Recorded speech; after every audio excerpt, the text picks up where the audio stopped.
Welcome to Games from Folk Tales, a podcast that mixes historical research and tabletop role-playing settings. I'm your host, Timothy Ferguson. This week we return for the final time to Legends of Longdendale by Thomas Middleton. The final 3 chapters each contain a ghost story set on Godley Green. Godley Green is a tiny patch of land. Well, I'm an Australian, so for us it would be a tiny patch of land, and it seemed to me very strange to split them into 3 separate stories, given that the haunts of the 3 supernatural beings are likely visible from each other's roofs. I'd like to thank the 2 LibriVox recorders and their production teams. Statistics for the 3 monsters eventually. While you're listening to them, I would like you to consider whether these are ghosts and align to the magical realm, whether these are infernal spirits and thus aligned to the infernal realm, particularly the one that looks like a hellhound, or whether these are fairies because they seem to be very interested in frightening people but never actually harming people. Also, the first mentioned boggart interacts with a woman just before she marries a man lacking any bravery. And now over to your readers. Legends of Longdendale by Thomas Middleton. The Haunted Farm. Read by Dr. L. Martin. In the township of Godley, on the fringe of what was formerly an unenclosed common known as Godley Green, stands an old farm, stone-built, of picturesque appearance. It is pleasantly situated a short distance from the turnpike road, from which it is approached by a country lane. Its windows command some beautiful views over the farmlands of Matley and Hattersley, which stretch away eastwards with many a clough and dingle to the bleak hill country, where the old church of Muttram stands out dark against the sky. The farm is said to occupy the site of an ancient hall, and old folk tell of the remains of mullioned windows and a curious antique mounting block, which were to be seen there in the days when they were young. Tradition says that the farm is haunted. In former times it was occupied by a family, the last survivor of which was an old dame, who is spoken of by those who remember her as being the very picture of a witch. She is said to have had a nose and chin so hooked that they almost met, and to have been very mysterious in her movements. Rumor had it that there was some treasure or secret buried in or about the farm, and that after the old dame's death, her spirit, unable to rest in the grave, commenced to wander through the farm at night, as though searching for something which was lost. Various persons who have at different times resided in the farm, some of whom are still living, have related strange stories of their experiences of the ghostly visitant. In the dead of night, the doors, even those which were locked, have suddenly opened. Footsteps have been heard, as though some unseen being walked through the rooms and up the stairs, and then the doors have closed and locked themselves as mysteriously as they opened. Sleepers have been awakened by the beds on which they lay suddenly commencing to rock violently, and at times the bedclothes have been snatched away and deposited in a heap upon the floor. The ghostly figure of an old woman has been seen moving about from room to room, and then has vanished. Fire irons have been moved, and have tumbled and danced about mysteriously. Pots and pans have rattled and tumbled on the floor, and there has been heard a strange noise as though someone invisible was sweeping the floor. In the early and the middle decades of the 19th century, the appearances of the ghost were of frequent occurrence, so much so that the farmer's family became accustomed to them, and beyond the annoyance and the loss of sleep which were occasioned, ceased troubling themselves about the visits. But for guests or strangers the ghost had terrors. The farmer's daughter had a sweetheart, and one night he paid a visit to his betrothed and sat with her before the kitchen fire. Suddenly there came a gust of wind. There was a noise as though every pot and pan in the house had been broken, and every door was flung wide open by a mysterious and invisible agency. "What on earth is that?" asked the young man, full of surprise, not unmixed with terror. "It is only the ghost of the old dame prowling about," answered his sweetheart. But the youth had seen and heard enough, and seizing his hat, he dashed outside and made off rapidly over the fields.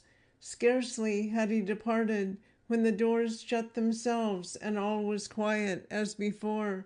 Some time afterwards the farmer engaged a farmhand from a place beyond Charlesworth. The new man took up his abode and slept one night in the haunted farm. The next morning he came downstairs with blanched face and startled eyes. "I have seen a Boggart," said he, "the ghost of an old woman, and I think it must be my mother. On her deathbed I promised her to place a stone upon her grave. I have been too greedy to spare the money for the purpose. It must be her ghost come to upbraid me, and I cannot rest until I have placed the stone above her grave." Never again would the poor fellow spend a night in the farm, but for years he walked to and from his home beyond distant Charlesworth and his work at the haunted farm. Other farmhands and servants were equally terrified by the strange noises and apparitions, and the farmer found it almost impossible to get anyone to remain long in his service. At length, so annoying did the ghost visits become that it was decided to call in the aid of some minister of the gospel for the purpose of laying the Boggart. The Reverend James Brooks, the respected pastor of Hyde Chapel, G Cross, from 1805 to 1851, was asked to undertake the task, and he readily complied. Accompanied by other devout men, he spent several nights in the haunted rooms, reading passages from the Bible and uttering prayers specially adapted for driving evil spirits away. The ministrations of the reverend gentleman were so far successful that the ghost did not again appear for some time, and its visits have not since been of such frequent occurrence as formerly. It was widely believed that had Mr. Brooks continued his visits and his prayers long enough, the Boggart would have been effectively laid. As it is, the strange noises and visitations have continued, and are borne witness to by several persons. Between 1880 and 1890, the following strange thing happened. It was in the middle of the afternoon, when most of the household were out of doors, and there were only the farmer's wife and a boy and girl within the house. Presently the mother went into the yard, and the youngsters, bent on mischief, rushed into the pantry for the purpose of feasting on the jams and honey which they knew to be there, when lo! They were suddenly startled by a loud and strange noise overhead, giving them the impression that some burglars must have got in the upstairs rooms by some means or other. Full of fear, they rushed for their mother, who boldly went upstairs, the children following at her heels. When they entered the room from which the noise came, they beheld the curious sight of an old rocking chair violently rocking itself as though some person might have been seated in it, and the rocking continued unabated for a considerable time. A farm laborer, who was called in to stop the chair, was too terrified to do anything, and finally the farmer's wife had to sit in the chair to stop it. It is said that the old dame whose ghost haunts the place died in her rocking chair in that very corner of the room, and the belief was that it was her spirit, invisible to the inhabitants of the farm, which had set the chair rocking so mysteriously. To add to the mystery and the uncanny character of the place, there is a certain part of the garden connected with the farm on which nothing will grow. Time after time have the tenants endeavored to cultivate this little spot, but always unsuccessfully. Some years ago human bones were dug up, and the secret attached to their interment is supposed to account for the sterile nature of the soil. The present tenant of the farm asserts that he has paid special attention to the piece of ground, has applied quantities of the best manure, and in other ways has endeavored to bring the soil to the same state of fruitfulness as the rest of the garden, but all to no purpose. So recently as the month of April 1906, primroses growing on that part of the garden are pale and withered, while those in other parts are fine and healthy flowers. The present tenant's wife relates a strange story of a supernatural death warning which occurred in connection with this haunted house. Her brother lay ill in the farm, and she had occasion to go to G Cross on business. Returning homewards, she met a black cat, which, do what she would, she was unable to catch. Then, whilst walking along the lane leading to the farm, in company with her mother who had met her, a strange thing happened. It was a beautiful summer night, hot and still. Not a breath of air stirred the leaves upon the trees, and there was no sound. Suddenly, the high thorn hedge on their right commenced to rock violently, and behind it there sailed along from the direction of the farm a female figure draped in white. The beholders were spellbound, and they entered the house with bated breaths. There they found that the sick man had just died. The history of this haunted farm is but another testimony to the truth of the saying that there are more things in heaven and earth than are dreamt of by ordinary mortals. Things such as these are beyond human ken, and in all probability the apparition and the ghost noises of this old farmhouse in Godley will baffle the wisdom and the cunning of generations yet unborn. Author's note: it is quite probable that the majority of those who read the foregoing account of the haunted farm will come to the conclusion that it is entirely the outcome of the writer's imagination. I therefore hasten to explain that there is not a single detail in the account which has been imagined by me. Every incident recorded has been supplied to me by persons who have resided in the farm, and all that I have done is to put them in the form in which they now appear. Most of my informants are still living. Indeed, I saw and interviewed 4 of them so recently as the last week in March 1906. One of these was the old lady who, as a young woman, was one of the lovers mentioned in the account. After her marriage, she resided in the farm and is the farmer's wife, referred to, who witnessed and stopped the mysterious rocking chair. The other individuals, who were much younger, related to me the story of the strange noises, invisible footsteps, and uncanny opening and closing of doors, which they witnessed towards the close of the 19th century. They are persons of the most reputable character and of social standing, and they solemnly assure me that the things recorded in the above article are literally true. I also visited the farm in the month of April 1906 and obtained from the present occupants their experiences, which are also embodied in the above narrative. The sterility of the haunted part of the garden I saw for myself, and can unhesitatingly testify that, from some cause or other, the flowers growing on it are quite withered and weak, whilst similar flowers in other parts of the garden are healthy and blooming. There is no apparent reason for this fact, inasmuch as the unfruitful portion of the ground is as advantageously situated as the rest of the garden. The Spectre Hound, read by Tony Scheinman. Until the latter half of the 19th century, there might have been numbered among the curious old buildings for which the township of Godley has been long famed, a low, old-world farmstead of the style that is now fast fading away. It was a small, picturesque building, and stood upon a portion of Godley Green, surrounded by a prettily laid-out cottage garden. Its occupants combined farming with other pursuits, and in one part of the building, handloom weaving was carried on to a comparatively late period. The farm was pulled down, as already indicated, in the latter half of the 19th century, and a handsome modern residence has been erected near the site on which it stood. There is a curious legend told about this old building. It is said to have been haunted, and the ghost, in the form of a spectre hound, is still supposed to roam at nights over the fields which were formerly attached to the farm. The legend runs that some persons were done to death in some mysterious fashion in the building, and that ever since an evil spirit, in the shape of a great yellow hound, has haunted the neighborhood.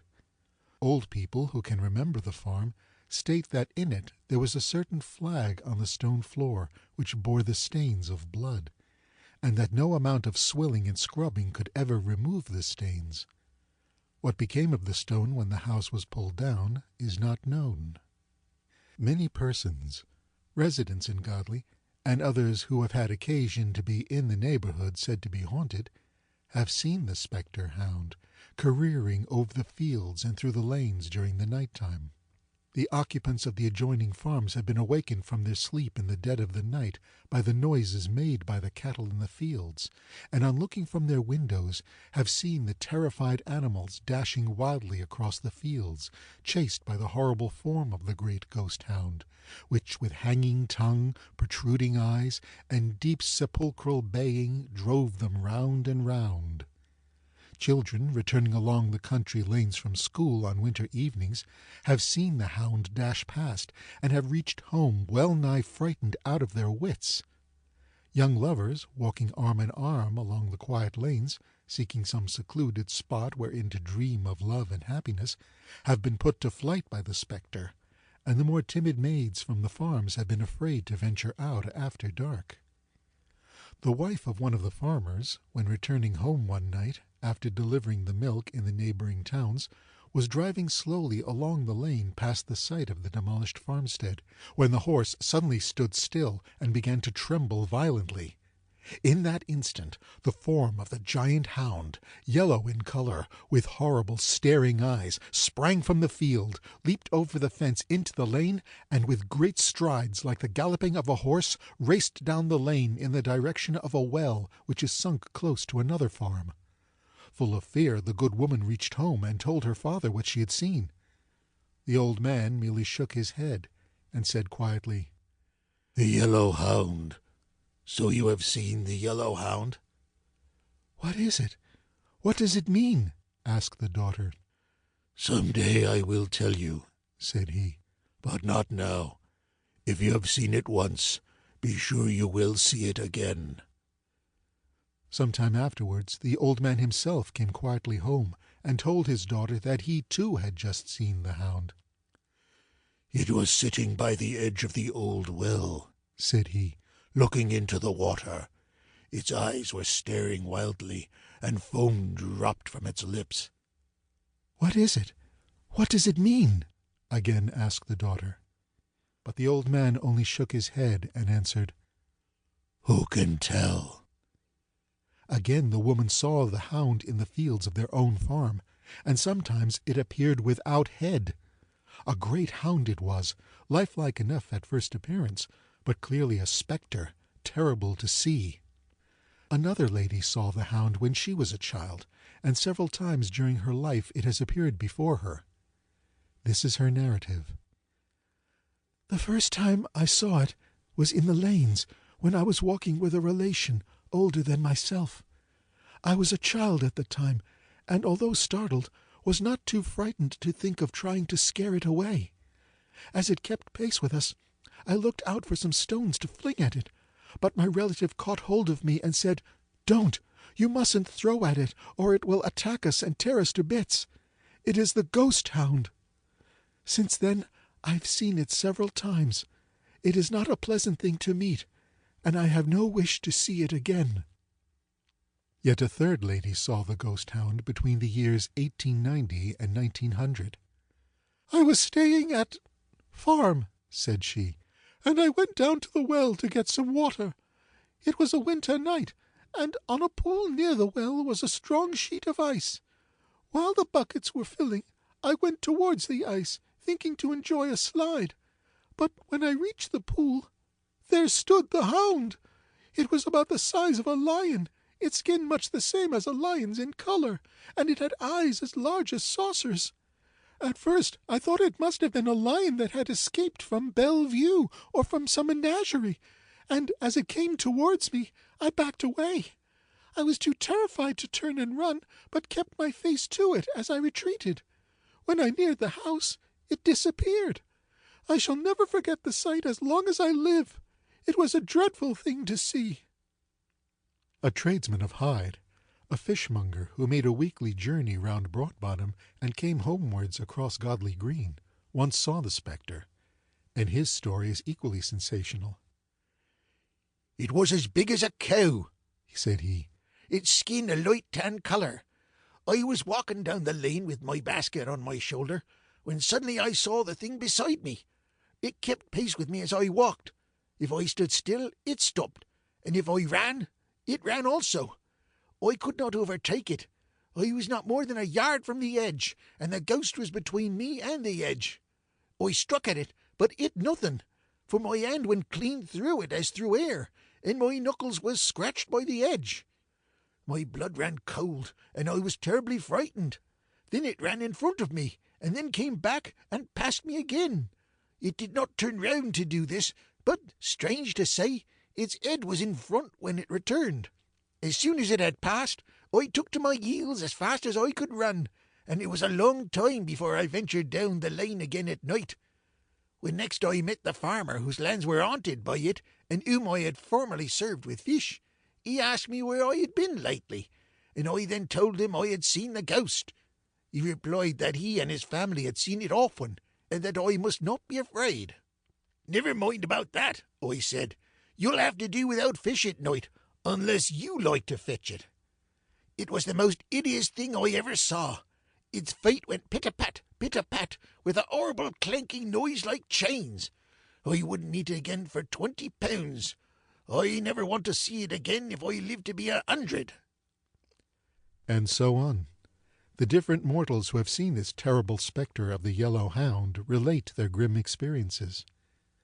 The legend is that the ghost hound must haunt the lanes and fields about the site of the old farmstead, until the crime for which it is accursed has been atoned for, when its midnight wanderings will cease, and the troubled spirit will find rest. Author's Note: As in the case of the story of the haunted farm, I desire to state that I have not drawn upon my imagination for any of the incidents related in the account of the spectre hound. The story of the ghost came to my ears from the lips of a friend, and, being filled with curiosity at so remarkable a story, I determined to investigate it. For this purpose I saw and interviewed all the persons whose experiences are related in the story, and from them I received the substance and detail of the above account.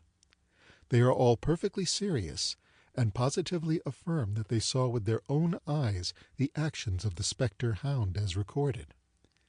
Their statements were given to me in the presence of reliable witnesses, and my informants are still alive at the time of writing.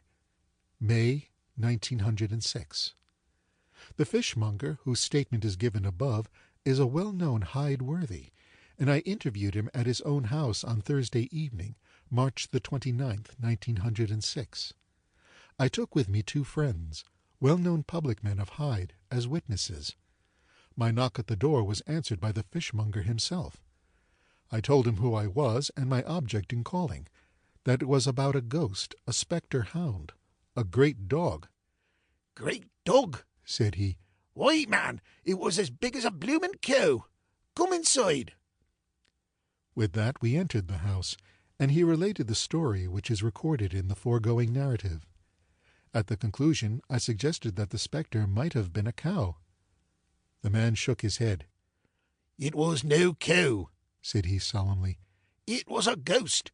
I never want to see the thing again if I live to be 100 years old." The Boggart of Godley Green. Read by Tony Scheinman. It would be, perhaps, difficult to find in all England a tract of country of which so many wild stories of ghosts and boggarts are told as the old common land of Godley Green and the picturesque cloughs and dingles which surround it. Some interesting old farmsteads still stand on or near the Green, and there were in former times others still more quaint, which have disappeared before the march of time. Concerning most of these homesteads, ghost tales are told.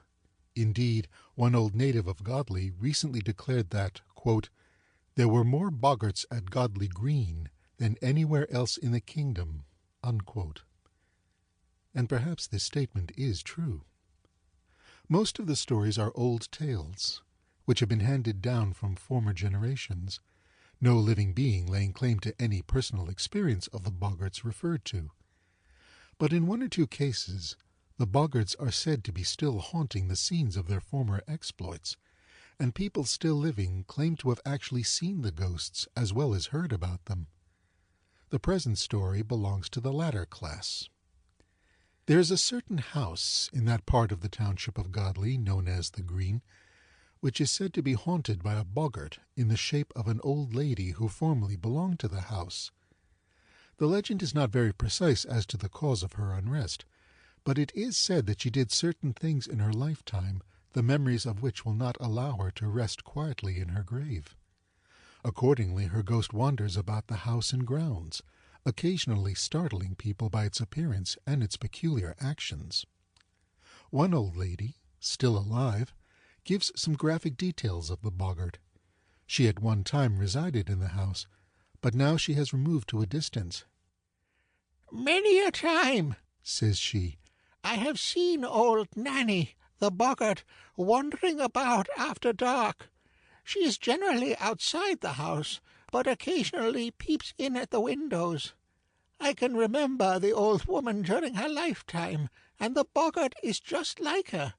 She wears an old-fashioned cap and a skirt kilted or tucked up in the old-fashioned style. She wears an apron which she shakes and makes a peculiar hissing noise. There is a gate leading from the garden into a meadow, and I have seen the boggart standing there, waving her apron and saying, 'Eesh, eesh, eesh.'" On one occasion, a relative of the old dame was present and saw the boggart. "It's old Nanny," said he. "Reet enough. Why can't she rest quiet in her grave? What does she want frightening people like that?" Another night, a serving man was ordered to go into the back garden and gather a quantity of rhubarb. He was gone a short time, and then he rushed back to the house with blanched face and terror in his countenance. "What is the matter?" asked his mistress. "Where is the rhubarb?" "It's where it mun stop, missus, for me," he replied. "I've had enough of rhubarb getting in that garden." And then he related how he had proceeded to the rhubarb bed, had gathered one stick, and was about to pluck another, when he suddenly became aware of the white figure of an old woman standing before him in the midst of the rhubarb, looking at him intently. "She waved her apron at me," said he, "and then I heard her say, 'Eesh, eesh, eesh.'" While he looked, the boggart vanished, and then the man took to his heels. Another lady who resided at the house in the last years of the 19th century has also some queer tales to tell of the appearance of the boggart. Says she, "I would not live in that house again if its owner would give it to me, and the land it stands on. The place is uncanny, and the boggart is always there. I saw it more than once. I remember going into the orchard one evening with my sister. We went to pick some apples, and having got as many as we wanted, were returning to the house. At the gate which leads into the meadow, we saw the boggart, in the form of an old lady with a withered face. She stood there waving her apron and saying, 'Eesh, eesh, eesh.' We dropped the apples and fled." Other persons still alive assert that they have seen this boggart, and it is firmly believed by many that the ghost of the old woman will continue to haunt the house until her sins are expiated, or until some minister or holy man, quote, "lays the boggart," unquote, by using the forms laid down by law in the olden time for exorcising evil spirits. Author's Note: to the two other ghost stories relating to the township of Godley, namely the stories of the Haunted Farm and the Spectre Hound, I have thought it necessary to append a note of explanation. I now adopt the same course with regard to the story of the Boggart of Godley Green. I wish to repeat in this instance that nothing in the story must be credited to the imagination of the writer. All the details have been given to me by persons still living, as of May 1906, who have resided in the house at one time or another, and who solemnly assert that they have seen the boggart under the circumstances related in the above account. Their statements were given to me in the presence of witnesses, and it is impossible to doubt the earnestness and honesty of my informants. I do not wish to cast any harsh doubt upon their statements, nor do I, on the other hand, desire to give it forth that I am a convert to the belief in ghosts and boggarts. I merely record the stories as told to me by people whose honesty I know to be above suspicion, and who firmly believe that they have seen the things they describe. The house and the fields and lanes mentioned in the 3 stories as haunts of the ghosts are all well known to me. I have walked over them alone, at all times of the night and day, and in all seasons. And with the house and grounds mentioned in the story of the Boggart of Godley Green, I am especially familiar. The land behind the house dips down to a secluded valley, and the gate mentioned by the narrators as a favorite haunt of the ghost is halfway up the slope. It is overshadowed by tall trees, and in certain lights the darkness cast by these trees is peculiar and almost palpable. Beyond the gate is a meadow, from which, at certain times, the mists rise thick and white. When seen through the trees, the mist sometimes takes strange forms. My first experience of it was rather startling. I had been in the orchard alone one night, and when slowly walking up the rise, I chanced to look towards the gate, and there in the gap between the trees appeared a white form, like the veiled and draped figure of a female. It seemed to be moving, and for the moment I received a shock. On proceeding towards the gate, however, I found it was nothing but a moving column of mist, framed by the thick foliage of the trees. Even then, by an abnormal imagination, it might have been taken for a spectre.